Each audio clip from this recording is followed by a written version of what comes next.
This is the Echo Dot 5th generation, and I am going to show you guys how to do a factory reset. Now, there are two types of reset. You can reset this device where it'll still keep all of the network settings.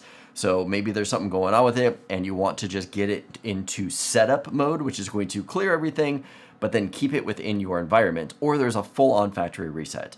To do this, you are going to push and hold down on this button right here, which is the action button. So we're going to hold that down. You can take a look at the rings here on the bottom. Now in setup mode. So setup mode is where you would want to let it Instructions in your go Alexa app. if you want to do just a setup. But we're going to keep holding that button down until it puts it into factory reset mode.